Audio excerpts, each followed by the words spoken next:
नमस्कार दोस्तों, कैसे आप सभी लोग। आज तारीख 2 अगस्त 2024 है, दिन शुक्रवार। हिंदी तिथि की बात करें तो आज सावन माह के कृष्ण पक्ष की त्रयोदशी तिथि है। एक बार फिर से हाजिर हो गया दोस्तों आपके सामने राजस्थान की आज की 40 और गर्मा गर्म बड़ी खबरों को लेकर। बताएंगे आपको सभी खबरों के बारे में विस्तार से, लेकिन उससे पहले अगर अभी तक आपने चैनल को सब्सक्राइब नहीं किया तो सबसे पहले चैनल को सब्सक्राइब कर दे, वीडियो को लाइक कर दे और अपने कमेंट जरूर कर दीजिएगा। नमस्कार दोस्तों, राजस्थान की आज की पहली और बड़ी खबर। सभी धर्मों के लोगों के लिए होगा एक कानून, उत्तराखंड की तर्ज पर समान नागरिक संहिता बनाएगी भजनलाल सरकार। कानून मंत्री बोले सही समय पर बिल लाएंगे। देखिए दोस्तों, भजनलाल सरकार उत्तराखंड की तर्ज पर राजस्थान में यूनिफॉर्म सिविल कोड यानी कि समान नागरिक संहिता लागू करने के लिए बिल लेकर आएगी। विधानसभा में राजस्थान में यूसीसी लागू करने के लिए बिल लाने पर बीजेपी विधायक कालीचरण सराफ के सवाल के जवाब में विधि, न्याय और संसदीय कार्य मंत्री जोगाराम पटेल ने कहा कि हाँ, राज्य सरकार इस विषय में विचार कर रही है। सभी पहलुओं पर विचार करके सरकार की तरफ से उचित समय पर बिल लाया जाएगा। हालांकि सरकार ने बिल लाने और यूसीसी लागू करने की समय सीमा के बारे में नहीं बताया। वहीं दोस्तों आपकी जानकारी के लिए बता दें, उत्तराखंड यूनिफॉर्म सिविल कोड लागू करने वाला देश का पहला राज्य है। वहीं दोस्तों जिन लोगों को अब नहीं पता कि यूनिफॉर्म सिविल कोड क्या है, उन्हें इसके बारे में थोड़ी जानकारी दे देते हैं। देखिए दोस्तों, आमतौर पर किसी भी देश में दो तरह के कानून होते हैं। एक होता है क्रिमिनल कानून और एक होता है सिविल कानून। अब ये जो क्रिमिनल कानून होता है, क्रिमिनल कानून में चोरी, लूट, मारपीट, हत्या जैसे आपराधिक मामलों की सुनवाई की जाती है। इसमें सभी धर्मों या फिर समुदायों के लिए एक ही तरह की कोर्ट प्रोसेस और सजा का प्रावधान होता है। वहीं दोस्तों अगर अब बात करें सिविल कानून की, तो इसमें शादी, ब्याह और संपत्ति से जुड़ा मामला सिविल कानून के अंदर आता है। भारत में अलग अलग धर्मों में शादी, परिवार और संपत्ति से जुड़े मामलों में रीति रिवाज, संस्कृति और परंपराओं का एक खास महत्व होता है। यही वजह है कि इस तरीके के कानून को पर्सनल लॉ भी कहा जाता है। जैसे मुस्लिमों में शादी और संपत्ति का बंटवारा मुस्लिम पर्सनल लॉ के जरिए होता है, वहीं हिंदुओं की शादी हिंदू मैरिज एक्ट के जरिए होती है। इसी तरह से ईसाई और सिखों के लिए भी अलग अलग पर्सनल लॉ होते हैं। अब दोस्तों यूनिफॉर्म सिविल कोड के जरिए पर्सनल लॉ को खत्म करके सभी के लिए एक जैसा कानून बनाए जाने की मांग की जा रही है। यानी कि दोस्तों जो यूनिफॉर्म सिविल कोड होगा वो पर्सनल लॉ को खत्म कर देगा और यूनिफॉर्म सिविल कोड पूरे देश में लागू हो जाएगा। यानी सभी नागरिकों पर यह समान रूप से लागू होगा, चाहे वो फिर किसी भी धर्म के क्यों ना हो। सभी के साथ शादी ब्याह जैसे जुड़े मामलों में भी एक ही तरह के कानून का इस्तेमाल किया जाएगा, चाहे वो फिर किसी भी धर्म का हो या फिर किसी भी जाति का हो, सभी के लिए एक ही कानून हो जाएगा। आप इस पर दोस्तों क्या विचार रखते हैं? क्या यूनिफॉर्म सिविल कोड लागू होना चाहिए? अगर हाँ तो अपनी राय कमेंट सेक्शन में जरूर दीजिएगा।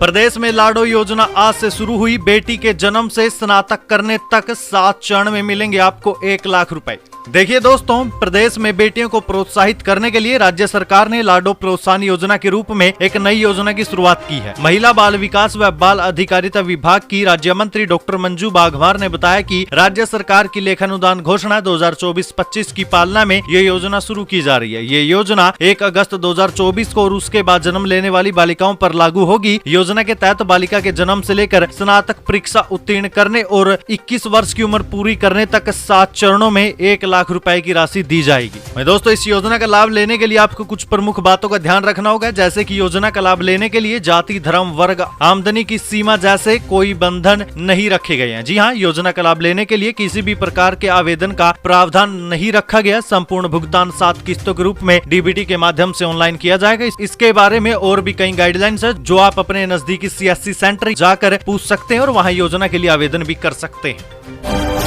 राशन विक्रेताओं की अनिश्चितकालीन हड़ताल, बोले हर महीने 30,000 रुपए मानदेय दे सरकार, होम डिलीवरी अब नहीं करेंगे। देखिए दोस्तों, जालोर जिले के राशन विक्रेता अनिश्चितकालीन हड़ताल पर चले गए हैं। राशन विक्रेताओं ने विभिन्न मांगों को लेकर कलेक्टर को ज्ञापन सौंपा। ज्ञापन में बताया गया कि हमने पहले भी 9 सूत्री मांगों को लेकर मुख्यमंत्री के नाम ज्ञापन सौंपा था। मांगों पर विचार नहीं किया गया। मजबूरी में पोस मशीनें जमा कर अनिश्चितकालीन हड़ताल शुरू कर रहे हैं। राशन राज्य राशन विक्रेता संघर्ष समिति के जिला संयोजक आसू खान ने बताया कि राज्य सरकार संज्ञान नहीं ले रही, इसलिए मशीनें जमा करवा कर ज्ञापन सौंपा है। ज्ञापन में विक्रेता ने प्रति माह 30,000 रुपए मानदेय देने की मांग की है। राजस्थान ने केंद्र से टैक्स में 50% हिस्सेदारी मांगी। 16वें वित्त आयोग के चेयरमैन बोले कि स्कीम से बढ़ रहा है राज्यों का घाटा। देखिए दोस्तों, राजस्थान आए 16वें वित्त आयोग के सामने राज्य सरकार ने केंद्र सरकार से करों में यानी टैक्स में 50% हिस्सेदारी दिलाने की मांग रखी है। राज्य सरकार की ओर से कहा गया कि अभी राज्यों को केंद्र से टैक्स में 41% हिस्सेदारी ही मिलती है, इसे आने वाले समय में 50-50% किया जाना चाहिए। वहीं आयोग के चेयरमैन ने कहा कि राज्य और केंद्र सरकार व्यक्तिगत लाभ की जो स्कीम चला रही है उससे निश्चित रूप से राज्यों की वित्तीय स्थिति खराब हुई है। इसके साथ ही राज्य की भौगोलिक क्षेत्रफल और विशेष परिस्थितियों को देखते हुए राज्यों के बीच हिस्सेदारी के मानकों में भी बदलाव की मांग सरकार ने रखी है। दरअसल वित्त आयोग के चेयरमैन अरविंद पनगड़िया सहित आयोग के सदस्यों ने राज्य सरकार के साथ बैठक की थी। बैठक में सीएम बजरलाल शर्मा, उप मुख्यमंत्री दिया कुमारी, प्रेमचंद बैरवा सहित मंत्रिमंडल के अन्य सदस्य और अधिकारी भी वहां मौजूद रहे थे। रक्षाबंधन पर बहनों को मिलेगी फ्री यात्रा की सुविधा, रोडवेज ने शुरू की तैयारी, भजनलाल सरकार ने जारी किया आदेश। देखिए दोस्तों, राजस्थान की बहनों को इस बार रक्षाबंधन के मौके पर फिर से राजस्थान रोडवेज की बसों में फ्री यात्रा करने का मौका मिलेगा। हजारों लाखों की संख्या में महिलाएं और लड़कियां अपने भाइयों को राखी बांधने के लिए इस त्योहार पर यात्रा करती है। जयपुर से आदेश मिलने के बाद रोडवेज की ओर से निगम कार्मिकों को व्यवस्था के लिए सूचना जारी कर दी गई है। 19 अगस्त को रक्षाबंधन पर्व के अवसर पर महिलाओं बालिकाओं को राजस्थान राज्य पथ परिवहन निगम की राज्य की सीमा में संचालित सभी श्रेणी की बसों में निःशुल्क यात्रा सुविधा उपलब्ध कराने की प्रशासनिक और वित्तीय स्वीकृति प्रदान कर दी गई है। लेकिन इस बात का ध्यान रखिएगा, ये उपहार सिर्फ एक दिन के लिए मिला है, यानी एक दिन के बाद आपको निःशुल्क बस यात्रा की सुविधा नहीं मिलेगी। नामी कंपनियां स्थानीय लोगों को रोजगार नहीं दे रही हैं। भाटी बोले भूमि चारगाह और स्वच्छ वायु छीन ली, मूलभूत सुविधाएं नहीं।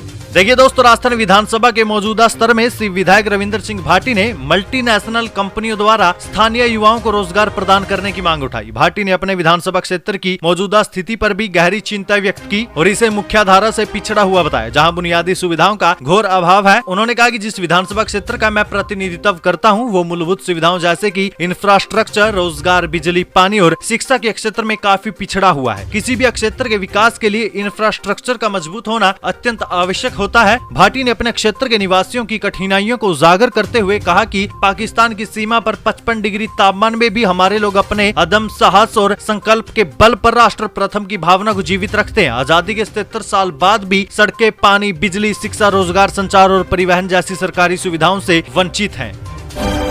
वाहनों पर HSRP प्लेट लगाने की अंतिम तारीख बढ़ाई गई। अब 10 अगस्त तक लगवा सकते हैं आप प्लेट। बुकिंग स्लिप दिखाने पर भी नहीं कटेगा आपका चालान।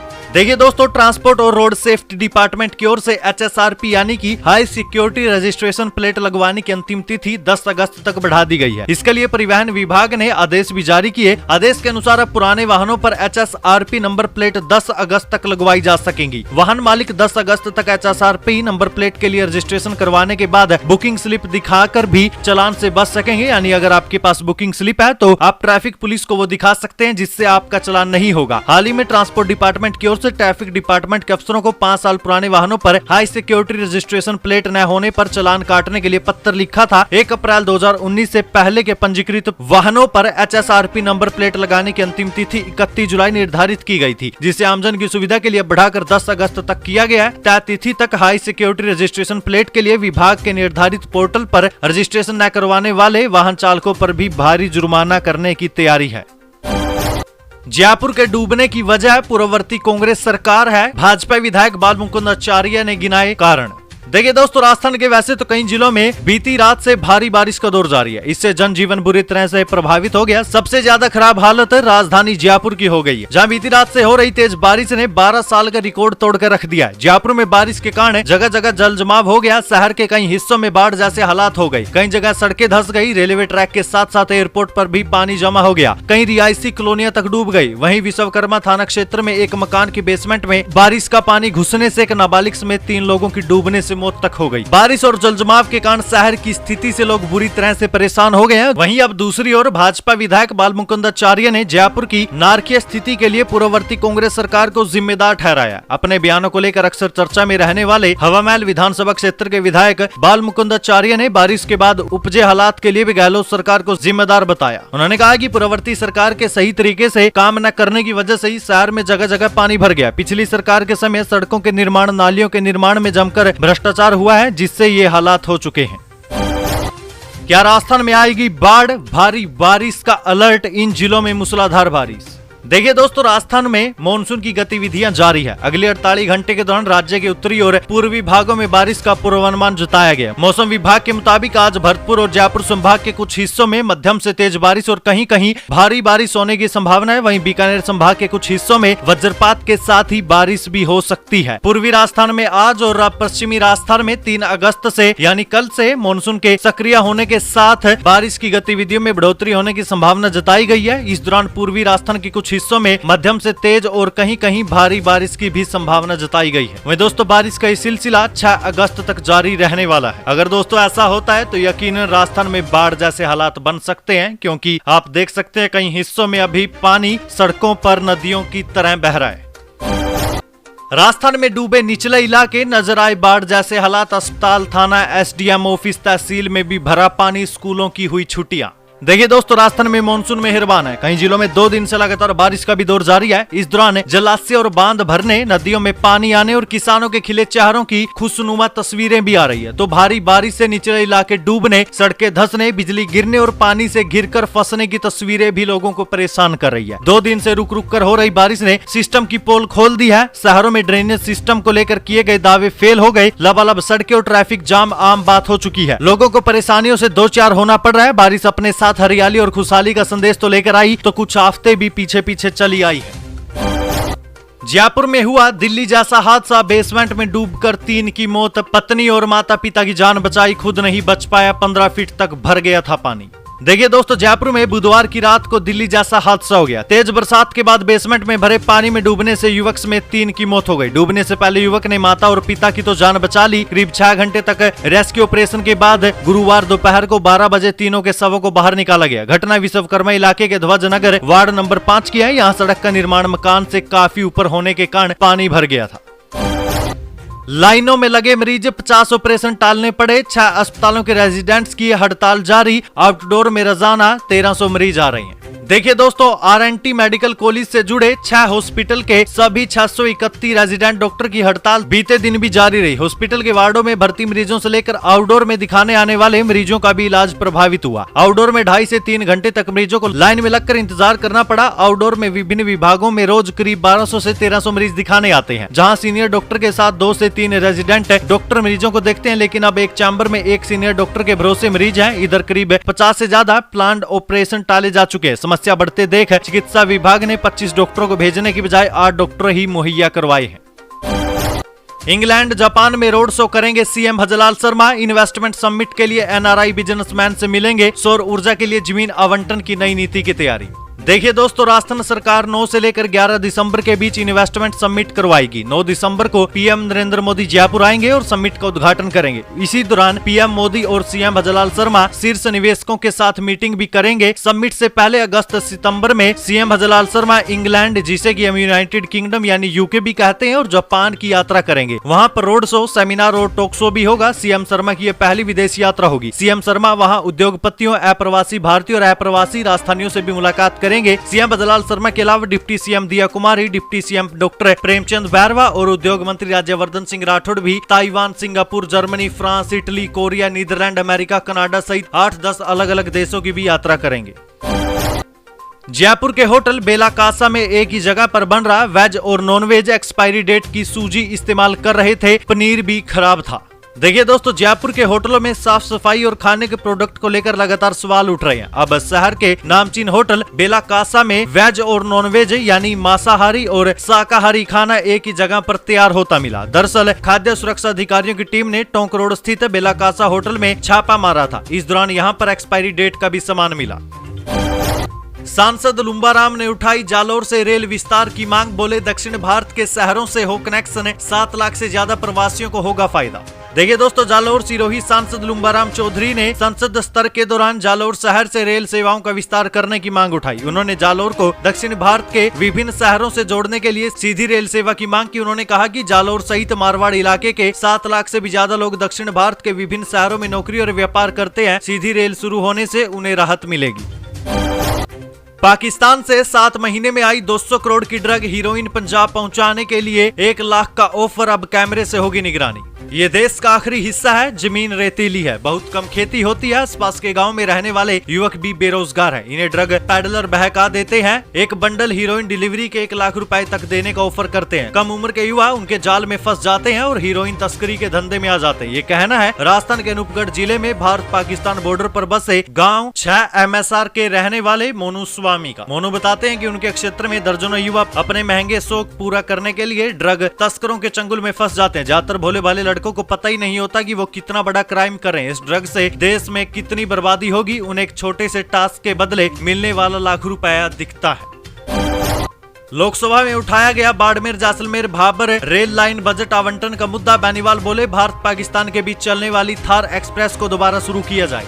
देखिए दोस्तों, बाड़मेर सांसद उमेदराम बेनीवाल ने लोकसभा में 1 दशक पहले स्वीकृत जैसलमेर बाड़मेर भांबर जो गुजरात में पड़ता है रेल लाइन बजट आवंटन करने के साथ ही काम शुरू करने की भी मांग की। बेनीवाल ने संसद में बोलते हुए कहा कि इस प्रोजेक्ट के लिए बजट 2016-17 में 5000 करोड़ की घोषणा की गई, लेकिन स्वीकृति नहीं मिलने से कार्य एकदम भी आगे नहीं बढ़ा। दोबारा बजट आवंटन का काम शुरू किया जाए, वहीं भारत पाकिस्तान के बीच चलने वाली थार एक्सप्रेस को दोबारा से शुरू किया जाए।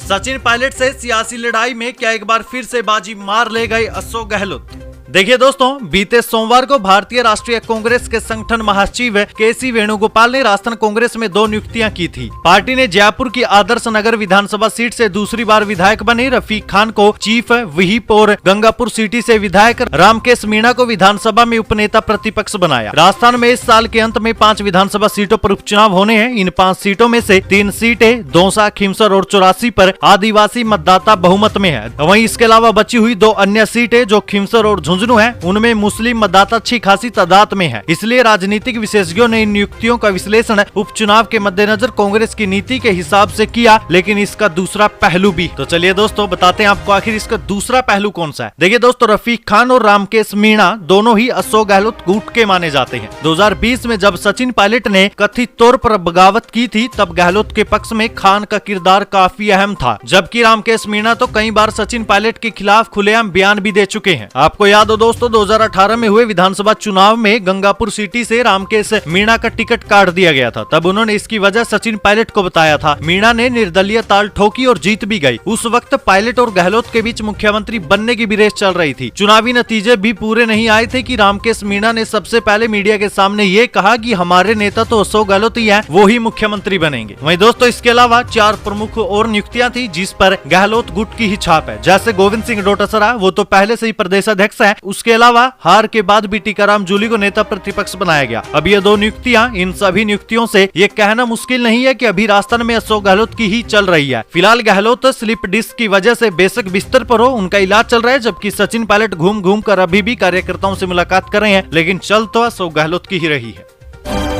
भरतपुर वासी हो जाइए सावधान, तेजी से बढ़ने वाला गंभीर नदी का जलस्तर। भारी बारिश के बाद पांचना बांध के 3 गेट खुले। देखिए दोस्तों, राजस्थान के कई हिस्सों में जारी तेज बारिश के कारण नदियों और तालाबों में पानी की भारी आवक हुई, जिसके कारण अब वो ओवरफ्लो होने लग गई है। जयपुर में भी द्रव्यवती नदी का पानी पुलिया के ऊपर से बहने लगा, जिससे लोगों को आवागमन में परेशानी होने लगी। ऐसी स्थिति करौली में भी उत्पन्न हो गई, जिसके बाद पांचना बांध के 3 गेट खोल दिए गए। करीब 3000 क्यूसेक पानी की प्रति सेकंड की रफ्तार से निकासी होने लगी है। ये निकासी 257 मीटर होने तक जारी रहेगी। जल संसाधन अधिकारी ने डाउन स्ट्रीम वाले लोगों से अपील की है कि जो भी लोग पानी के किनारे पर रहते हैं या पशु चराने के लिए वहां आसपास भी जाते हैं, तो उन्हें सतर्क रहने की जरूरत है और पानी के बहाव से भी दूर रहें।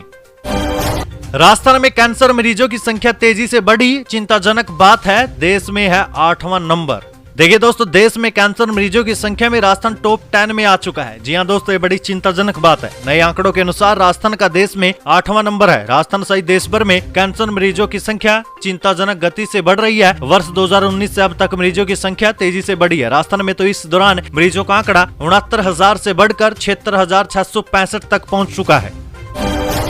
राजस्थान के स्कूली बच्चों का बढ़ेगा अब और भी बोझ। अब 4 दिन की जगह 2 दिन ही होगा बस्ता मुक्त दिवस। देखिए दोस्तों, राजस्थान के विद्यालयों में स्तर शुरू होने के 1 महीने बाद आखिर शिक्षा विभाग ने सिविरा पंचांग जारी कर दिया। इससे स्कूलों के संचालन के तरीके और आयोजनों की तिथियों को लेकर चल रही भ्रम की स्थिति अब दूर हो चुकी है। आपको बता दें दोस्तों, शिक्षा विभाग की ओर से गत स्तर 2023-24 का कैलेंडर 22 जून 2023 को ही जारी कर दिया गया था। इस बार अब तक जारी नहीं करने से विद्यालयों का संचालन प्रभावित हो रहा था। वहीं दोस्तों, अब सिविरा पंचांग में राजस्थान में बनी नई सरकार की छाप भी नजर आ रही है। इसके चलते कई कार्यक्रमों में बदलाव किया गया। बस्ता मुक्त दिवस अब प्रत्येक शनिवार की जगह महीने के द्वितीय और चतुर्थ शनिवार को ही मनाया जाएगा। वहीं दोस्तों, पूरा विधायक सम्मेलन का नाम बदलकर अब शाखा सम्मेलन कर दिया गया है। वित्त मंत्री जी आज व्यस्त हैं, इसलिए ओपीएस पर नहीं हुआ निर्णय।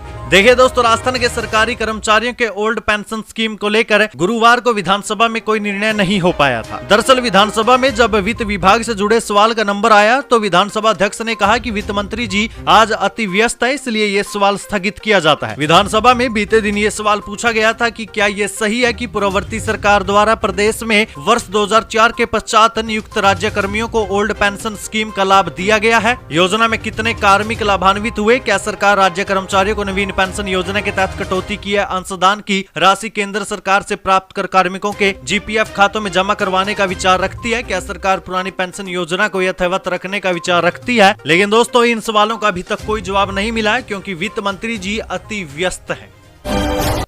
पीएम मोदी इसी महीने आएंगे राजस्थान, इस बड़ी परियोजना की रखेंगे नींव। देखिए दोस्तों, पीएम नरेंद्र मोदी का अगस्त में राजस्थान का दौरा प्रस्तावित है। संभवतः पीएम मोदी 25 अगस्त को जोधपुर आ सकते हैं। वे हाईकोर्ट के 75 साल पूरा होने पर यहां आयोजित होने वाले समारोह में शिरकत करेंगे। राज्य सरकार इस दौरान पीएम मोदी से कुछ शिलान्यास और उद्घाटन भी करवाने की तैयारी में जुट गई है। वहीं दोस्तों, इसके अलावा ये भी बताया जा रहा है कि राज्य सरकार पीएम मोदी से जोधपुर के प्रस्तावित कार्यक्रम के अलावा अलग से भी समय की मांग कर रही है। पीएमओ से मंजूरी मिलते ही तो जोधपुर के अलावा अन्य जगह पर भी राज्य सरकार कार्यक्रम करवा सकती है। सबसे ज्यादा संभावना दोस्तों ईआरसीपी परियोजना के शिलान्यास की जा रही है।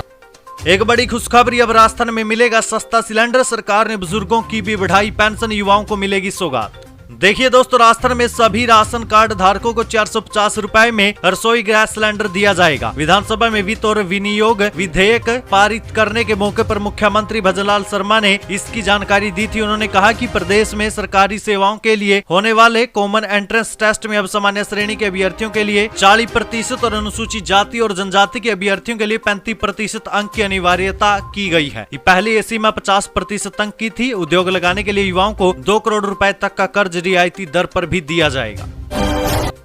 जैसलमेर में कांग्रेस का हल्ला बोल, कहा समय पर हो सुधार, नहीं तो जेल भरने को रहें तैयार। देखिए दोस्तों, प्रदेश में बिजली पानी के संकट व बिजली की दरों में हो रही बढ़ोतरी को लेकर राज्य भर में कांग्रेस पार्टी जिला मुख्यालयों पर विरोध प्रदर्शन कर रही है। ऐसे में सरहदी जिले जैसलमेर में भी जिला कांग्रेस कमेटी द्वारा जुलूस रैली निकालकर विरोध प्रदर्शन किया गया। इस दौरान कांग्रेस जिला अध्यक्ष उमेद सिंह तंवर के नेतृत्व में शहर के हृदय स्थल कहलाए जाने वाले गोपा चौक से जुलूस रैली का आयोजन किया गया, जिसमें सैकड़ों की संख्या में लोगों ने हिस्सा लिया। इसी दौरान कांग्रेस जिला अध्यक्ष उमेद सिंह तंवर ने कहा कि समय में सुधार किया जाए तो ठीक है, नहीं तो जेलों को भर दीजिएगा। SC/ST में कोटे के अंदर कोटा को सुप्रीम कोर्ट की मंजूरी, जाने अब क्या होगा सुप्रीम कोर्ट के इस फैसले का असर। देखिए दोस्तों, सुप्रीम कोर्ट ने बीते दिन अनुसूचित जाति और जनजातियों के आरक्षण में कोटे के अंदर कोटा को मंजूरी दे दी। अब राज्य सरकारें अनुसूचित जाति और अनुसूचित जनजाति के अंदर अलग अलग समूहों को आरक्षण दे सकेगी। इसके जरिए SC/ST की उन जातियों को फायदा मिलेगा जो पीछे रह गई है और सामाजिक आर्थिक रूप से कमजोर है। जयपुर में बेसमेंट में पानी भरने से जिन 3 लोगों की मौत हुई, सीएम भजनलाल शर्मा ने किया उनके लिए मुआवजे का ऐलान। देखिए दोस्तों, जयपुर में बेसमेंट में पानी भरने से जिन 3 लोगों की मौत हो गई है, उस पर सीएम भजनलाल शर्मा ने दुख जाहिर करते हुए ट्विटर पर एक पोस्ट किया, जिसमें उन्होंने लिखा था कि जयपुर में हुई अतिवृष्टि से 3 नागरिकों की मृत्यु का समाचार अत्यंत दुखद है। अथात दुख की इस घड़ी में हमारी संवेदनशील सरकार द्वारा पीड़ित प्रति परिवार को 5-5 लाख रुपए की आर्थिक सहायता राशि प्रदान की जाएगी। शोक की इस घड़ी में राज्य सरकार मृतकों के परिजनों के साथ हर कदम पर खड़ी है। मोनेटाइजेशन स्कीम में हैंगिंग ब्रिज को दिया गया लीज पर, कोटा के वाहनों को करवाना होगा रजिस्ट्रेशन।